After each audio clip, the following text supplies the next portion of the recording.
Hello everyone, start करते हैं आज के वीडियो को। और आज के वीडियो में हम डिस्कस करने वाले हैं कि आखिरकार दिल्ली में आम आदमी की पार्टी की जो 13 साल सरकार रही उसमें क्या क्या भ्रष्टाचार हुआ और उन भ्रष्टाचारों को कौन उजागर कर रहा है, ये सारी चीजों के बारे में हम बात करेंगे। आपको मालूम होगा अभी 8 फरवरी के दिन भारतीय जनता पार्टी की सरकार पूर्ण बहुमत के साथ दिल्ली के अंदर आ चुकी है। और इसका परिणाम ये हुआ कि दिल्ली सरकार के जो इवन प्राइम मिनिस्टर मोदी ने भी इस चीज को एडमिट किया कि भैया जितने भी दिल्ली सरकार के अंदर घोटाले हुए, घपले हुए या एक प्रकार से नियमों को नजरअंदाज करके जो पैसों की हेर-फेर हुई, उन सभी चीजों की बात की जाएगी। और ये उसी समय से बीजेपी का एजेंडा था जब से शराब पॉलिसी के बारे में अरविंद केजरीवाल जी जो आम आदमी पार्टी के उस तत्कालीन उस समय के मुखिया थे, और उनके साथ ही साथ मनीष सिसोदिया जी शिक्षा मंत्री थे।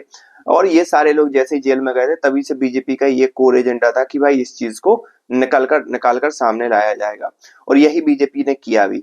दिल्ली का संसद सत्र चल रहा है और इस चीज को जो कैग की रिपोर्ट है उसको उन्होंने बीजेपी ने लाना शुरू कर दिया है। और उन्होंने ये भी कहा है कि ये कैग की रिपोर्ट अभी एक ही कैग की रिपोर्ट आई है और धीरे धीरे आगे आने वाले समय में और भी ऐसी रिपोर्ट्स आएंगी जो उजागर करेंगे आम आदमी पार्टी का जो भी है, मतलब या तो नियमों का उल्लंघन करें, भ्रष्टाचार कहें या घोटाला कहें, जिस हिसाब से आपको वर्ड सूटेबल लगे वो करें। आफ्टर ऑल हुआ क्या है, लॉस हुआ है खजाने का, सरकारी खजाने का। और आपको मालूम होगा सरकारी खजाना कहीं ना कहीं लोगों के डेवलपमेंट पे खर्च होता है। अब थोड़ी सी अगर इसके बारे में बात करें कि आखिरकार कैसा लॉस हुआ है, तो यहाँ पर अगर बात की जाए तो डायरेक्टली जो एक्साइज डिपार्टमेंट ने जो क्लेम किया है कि जो रेवेन्यू का जो लॉस हुआ है वो लगभग 941 करोड़ का लॉस हुआ है, क्योंकि टाइमली जो मतलब पॉलिसी थी उसको ओपन नहीं किया गया।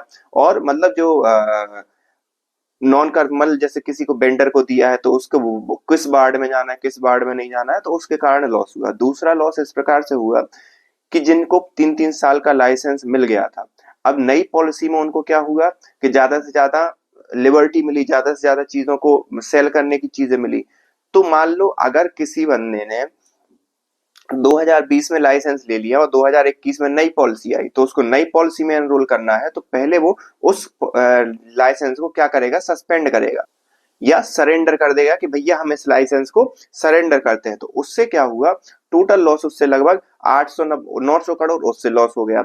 दूसरी बात फिर क्या हुआ कि 144 करोड़ का इन्होंने क्या किया, उन जो भी टेंट जो बियर बेचने वाले जो लोग थे या जो ऑनर्स थे उनको 144 करोड़ का एक कंपनसेशन दे दिया। क्यों? क्योंकि उनको लॉस हुआ था कोविड-19 के कारण। उस समय उनकी दारू नहीं बिक रही थी, उनकी बियर नहीं बिक रही थी, तो सीधी सी बात है उस समय उनका वो लॉस हुआ। तीसरा एक और हुआ कि 27 करोड़ का लॉस हुआ, लगभग उनका सिक्योरिटी डिपॉजिट जो करवानी पड़ती है वो हुआ। साथ ही साथ दिल्ली ने कई ऐसे लैप्स किए, नियमों को ताक पर रखकर ये पॉलिसी बनाई और इसी का कारण है कि लोगों ने पुराने लाइसेंस सरेंडर करके नई लाइसेंस नई पॉलिसी में खुद को एनरोल किया। जिसमें एक ऐसा था कि एक वार्ड में इन्होंने दो दो शराब की दुकानें खुलवा दी और ये एक बहुत बड़ी बात थी और एक बहुत बड़ा लैप्स था। लेकिन इस लैप्स का ऐसा तो है नहीं कि केजरीवाल जी जो पहले भी इसी डिपार्टमेंट या पहले भी फाइनेंस के डिपार्टमेंट में रह चुके हैं, आईआरएस अधिकारी थे, वो इन सब चीजों को नहीं जानते थे। तो इन्होंने ये बैकडोर से पैसा लिया, कहाँ गया वो पैसा, क्योंकि इतने सीधे तो ये है नहीं कि इतना बड़ा गवर्नमेंट का लॉस करके खुद उसको अपने हाथ में ना लें। तो ये भी एक देखने वाली बात है, ये भी एक जांच का विषय है। और जब भी आप ऐसी फ्री की स्कीम अनाउंस करते हो तो आप ऐसे शराब हुआ, सिगरेट हुआ, इन सब चीजों से पैसा कमाने की कोशिश करते हो। और यही अरविंद केजरीवाल जी ने किया कि हम शराब से पैसा कमा लेंगे, 5-5 दुकान खोल देंगे, जितने लोग हैं सबको शराब पिलाएंगे और जिससे वो भी नशे में रहेंगे और हमारा पैसा भी बढ़ता रहेगा और हम फ्री देते रहेंगे। इस चीज का जिक्र मैं पहले भी वीडियो में कर चुका हूँ। तो ये है, अब आगे आने वाले जो भी रिपोर्ट्स आएंगे उसके बारे में भी हम चर्चा करेंगे।